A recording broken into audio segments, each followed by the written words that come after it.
Hello, everyone. Welcome to Unboxed God, where we detox from religion and discover the God who refuses to fit inside the boxes we were given. I'm Tolu Sarah Johnson, and here we explore who God really is beyond fear, beyond formulas, and beyond everything we were taught to perform. If you're hungry for a real relationship with Him, you are in the right place. Let's dive in. So, this is going to be another parable, and the title of the parable is the king's war plans.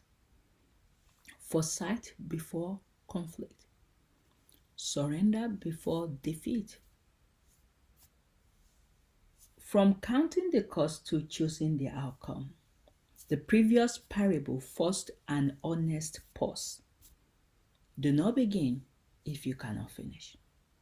Now Jesus presses further because some cost cannot be managed with enthusiasm, and some journeys cannot be sustained by discipline alone. There comes a time, a point where preparation demands more than calculation. It demands surrender. The builder misjudged resources. The king faces something more severe, an enemy stronger than himself. So, what king will go to war without sitting down first? Let's read the Bible. It's Luke 14, verse 31 to 33.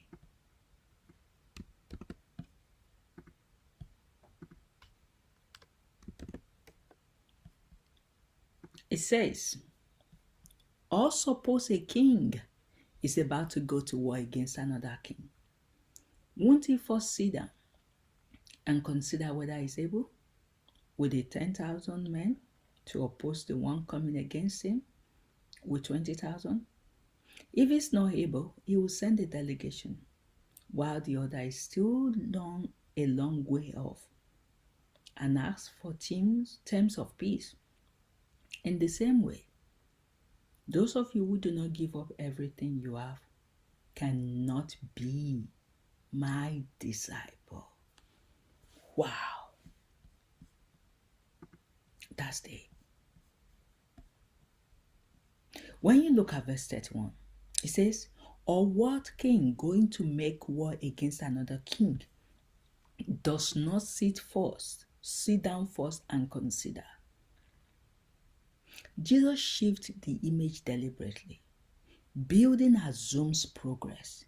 War assumes resistance. Following Jesus is not only costly, it is contested. Yes, there will be opposition. There will be pressure. There will be forces stronger than your resolve. Preparation now requires foresight, not optimism. Jesus refuses accidental discipleship. He insists on eyes open commitment. Yes, a commitment that you are in, whatever the cost. But I will tell you today, very little percentage of people can say they are in, whatever the cost. There's something I came to know about Jesus, God, and Holy Spirit, especially Papa and Jesus. They experience deep sadness on a daily basis. And that deep sadness is only relieved even more when they have people that are close to them that are willing to share in their suffering. My husband experienced this when he was on heart. He was always depressed oftentimes. And it was until a pastor that God told me that it was because he was sharing in his suffering. Because when you share in his suffering, you experience what he experiences. And it's so sad because a lot of us think discipleship is hippie-happy. Going to church, clapping your hands, praising God. It's way deeper than that. It just depends at what level you are going to come in. And what saddens Papa and Jesus often is that only little percentage of people are willing to share in that suffering. A lot of people just want to be able to receive from God. They are not willing to give.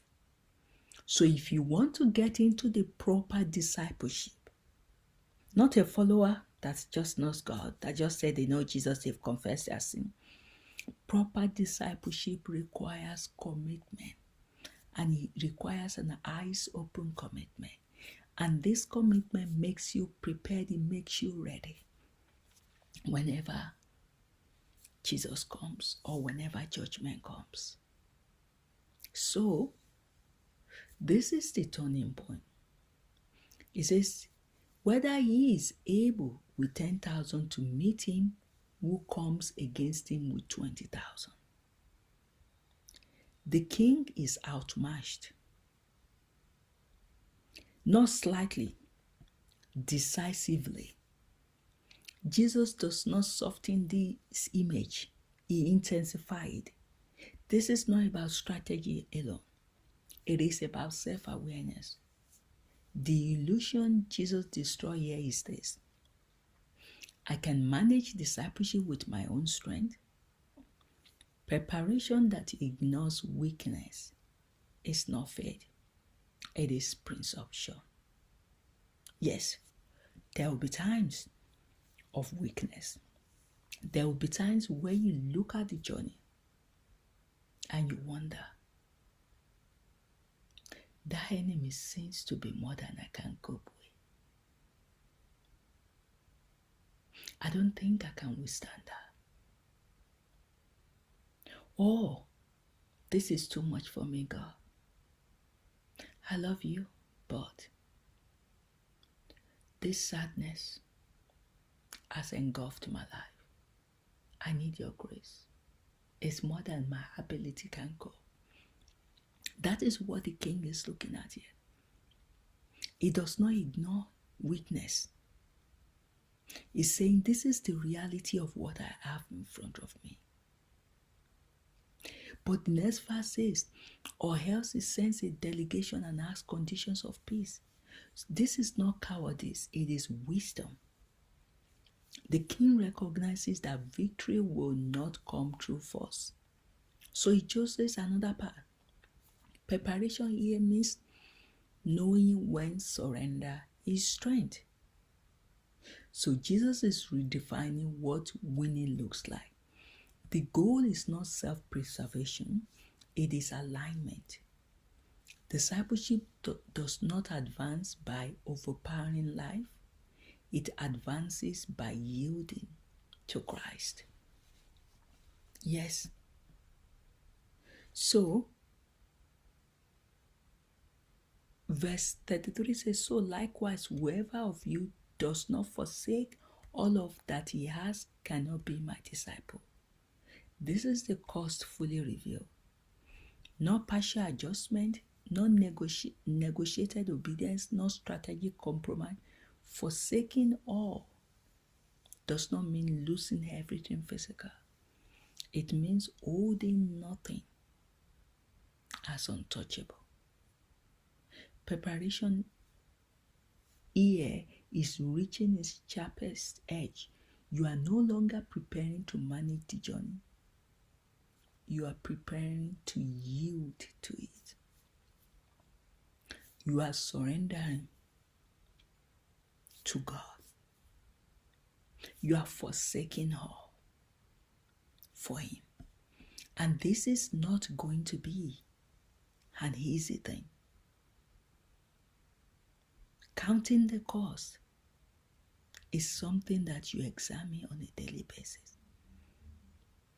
There will be days that you are weak. There will be days you are overpowered by things around you. It's okay. But what will keep you going is trusting in God, allowing Him to take over, surrendering to Him. Because whoever does not forsake all that he has cannot be my disciple. Forsaking, surrendering is the key to preparation. You have to continue to surrender. You have to continue to prepare. You know the beautiful thing about parable? You can interpret it in multiple ways. I've taught this parable in a different way in the volume 1 to 7, and now I am using this parable to communicate preparation as well. Jesus can lead you to open your eyes in different ways with this parable. But for me, the main message here is whoever of you does not forsake all that he has cannot be my disciple. So the movement is now unmistakable. Awakening taught you not to sleep. Watching taught you to stay ready over time. Discernment taught you to recognize the moment. Oil taught you readiness must be internal. The builder taught you to count the cost, and the king now teaches you to surrender control. Preparation has moved from resolve to relinquishment. I want you to imagine this analogy. A sailor caught in a violent storm. At first he tries to fight. He tightens the sail. He strains at the wheel. He trusts his strength. But the storm is stronger.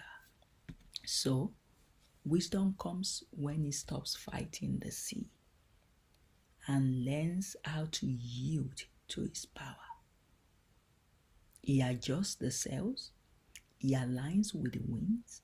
He survives not by dominance, but by surrender. This is what Jesus is teaching. Discipleship is not winning against God. It is surviving by yielding to Him. So, the question this parable asks is, can you finish what you start? The parable this question asks is, are you willing to lose control in order to truly follow?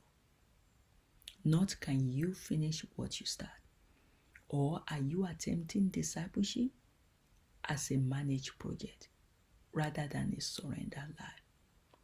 Because when the enemy is stronger, strategy alone will fail.